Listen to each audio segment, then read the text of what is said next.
Hey, this is Sara Martinson, and I want to talk to you about my brand new album, Back to You. So, Back to You is my debut album. I'm so excited that it exists, and it really tells the story of the last 10 years of my life.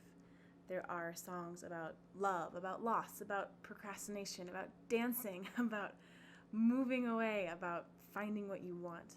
I feel like these songs are all very relatable stories of things that happen to you in your 20s or just throughout your life. The album is a concept album in a way that it is cyclical, and what I mean by that is the very first song of the album, in a way, is a continuation of the last song of the album. So if you play it on a loop, which hopefully you will want to, it really tells a story musically and with the content. So I'm going to break down the songs a little bit and tell you the story. So the first 3 songs, they are Always, Back to You, and We Should Stick Together. These songs really feature this era of my life of just joy, of just pure acceptance. Always and Back to You are 2 songs that kind of go together. Always is kind of the introduction to Back to You. And the song Back to You really just tells the story of what you would say to your younger self. I actually wrote this song by writing a Facebook post to my Facebook friends saying, if you could give yourself advice 10 years ago, what would you say? What does 16-year-old you need to hear? What does 30-year-old you need to hear? And I got some amazing responses. Everyone was so insightful. It was just such a popular post because everybody had something to say. Everybody felt like they had something to tell their younger self, which seemed really significant. And so I thought, okay, this is a good thing to write a song about. I'm going to include all of these suggestions in my lyrics. And I did. And the song Back to You was born. So Back to You is this letter to your younger self, telling yourself really that it's going to be okay. Everything's fine. Keep going. Just be strong. You're going to fail. You're going to screw up. But no matter what, no matter how badly things go, just remember that I'll always come back to you, no matter who I meet, no matter where I go, no matter what I become or who I become or how often I get derailed. I will always come back to you, you being your central true self.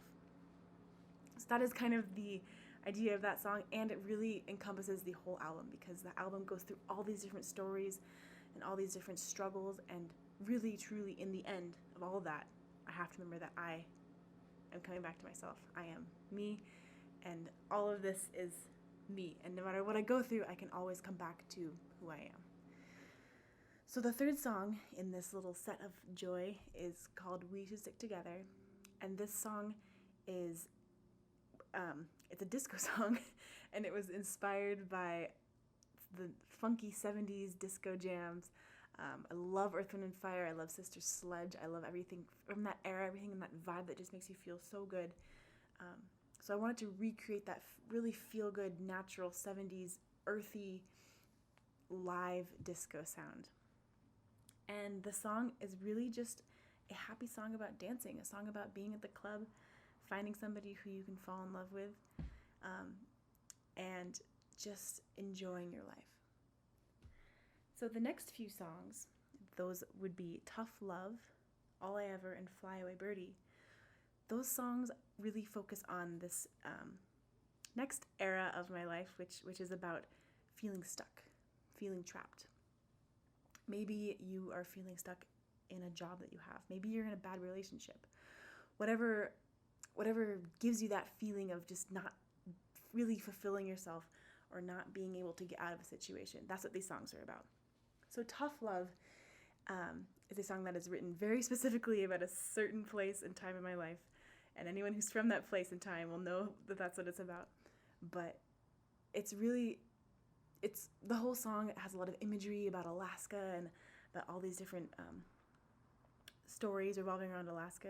But it's also a big metaphor for depression. The lyrics are just jam-packed into this song to really show just how busy your mind can be sometimes. But the main idea of the song is if you need the blue, it's there. Like the sky is still there, even throughout all these clouds. The next song in this cycle, All I Ever, is really, to me, an ode to music. but it is written in a way that it can be an ode to whatever just makes you feel alive. The main line of the song is, all I ever think about is you. Like all I need is you to become me.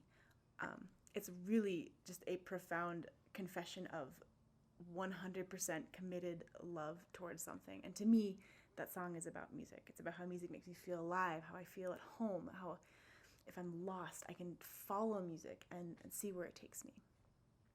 The third song in this set, Fly Away Birdie, is a cover from the amazing artist Sara Bareilles, and the title kind of says it all, Fly Away Birdie. It's about flying away. It's giving yourself encouragement to leave where you are. It's giving yourself encouragement to spread your wings, so to speak, to try new things, to just see how far you can fly, see where you can go, see where the world can take you. So those three songs, again, really signify this feeling of like needing a release, needing to get out, needing to change, needing to get out of your getting out of that space where you're just not really feeling yourself. The next few songs are Opportunity, It Ain't Over, and Unbreakable. And what kind of album would this be if there were not some relationship-y kinds of drama songs? So these songs are about relationships. So the first two, Opportunity and It Ain't Over, they kind of come in a set. Opportunity bleeds right into It Ain't Over, and they feature a lot of the same musical themes. So they come as a set. And Opportunity is about this person who, over the course of 2 minutes of a song, just goes through the entire life cycle of a relationship. So in the beginning, you're so infatuated. This person could do no wrong. You want to dive into their life. You're unhealthily attached to them. You want to just give up everything to just be in their life. By the end of the song, you're kind of realizing, I deserve more. I'm better than this. I don't need you to be happy. So it's a very sudden shift throughout 2 minutes, but it really symbolizes how quickly things can change, how quickly we can kind of fall in love or become infatuated, and how quickly we can realize, like, who am I? What am I doing here? And that leads into the next song, It Ain't Over, which is the upbeat, fast-paced, kind of funky jam about the end of that relationship that happened in Opportunity. So It Ain't Over is just one of those breakup songs. It's saying, I don't need you anymore. It's not over until I say it's over. And for the first time ever, I am taking the last word. So it's not over till I say it's over. I'm taking your closure.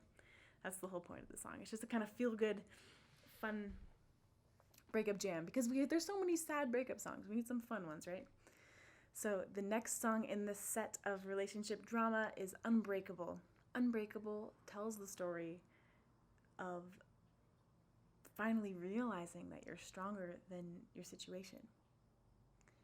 It's this moment of self-realization where you are admitting to yourself, like, yeah, things maybe suck right now, but I'm tough and I can overcome this.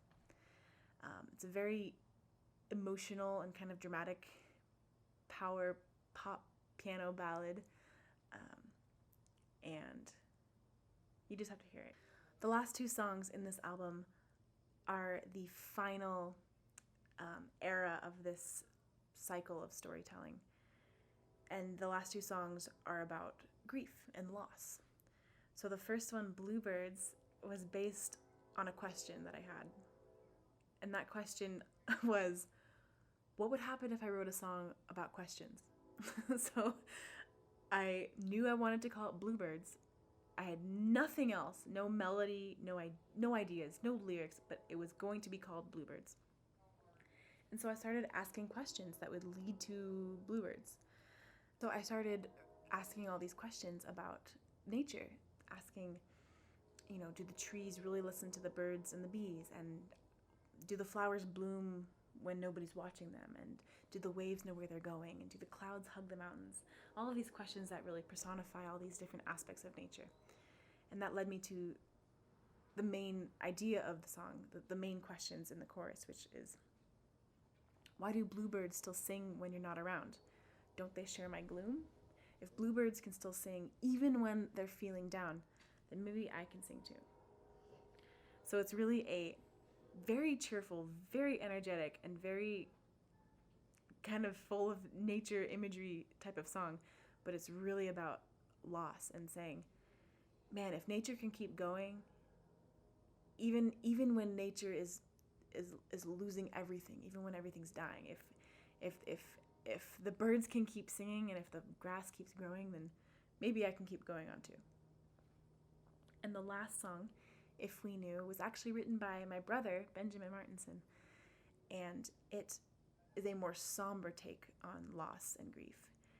And it was written with the lyrics of a anonymous soldier. So it's very poetic and it's very, again, very somber. And it's really just saying, you know, if we knew the last time we'd talked to somebody, if we knew the last time we'd hold them, if we knew that the last time was the last time, like, damn, we would act so differently. We would hug them harder. We would kiss them. We would whisper loving things into their ears. We would really cherish those moments. And as depressing as that is, that's where the album ends. Because honestly, I know that there's joy and there's life after loss and after grief, but I wanted the album to really just end on a note where you have to kind of think and where you have to really just appreciate what you've heard if you liked it, and realize that it's not the end. I know it's the end of the album, but you have to understand that it's not the end. And if you loop the album and if you listen to it again, it circles right back around to joy. The last note of the last song, it ends on a nice drone, and that's the same drone that starts the first song. So it's all meant to be this cyclical idea. I know it ends on a depressing note, and that is meant so that you can have a moment of reflection, but still, listen to it again, put it on loop, and it gets happy again, I promise. So that is the album. It is emotional, and it is full of all these crazy stories. The best part about it, though, is that I was lucky enough to record this album in Spain with 42 musicians from, I believe, 12 different countries and 17 different US states. So there are a lot of different stories, a lot of different cultures, a lot of different experiences, a lot of different skill levels, a lot of everything going into this album. It's not just me. It's not just my stories. Yeah, I wrote the stuff. I wrote the lyrics. I wrote the music. I did the arrangements. But the music, the heart and the soul is all from these people from all around the world. These friends of mine from all around the world. And that's the coolest part to me. So please listen to it for that. Their names are everywhere. You can see who they are on my Instagram page. You can see them on Facebook. You can see the credits on, I believe, Bandcamp and SoundCloud, all these different places. So I have to shout out to them because I could not have done it without them. 42 musicians, that's a lot of people. So I'm very grateful that I had that opportunity. So there you have it. That's my album. Those are my stories. Thank you so much for listening. I hope that you have a chance to listen to this album soon, and I hope that you enjoy it as much as I do.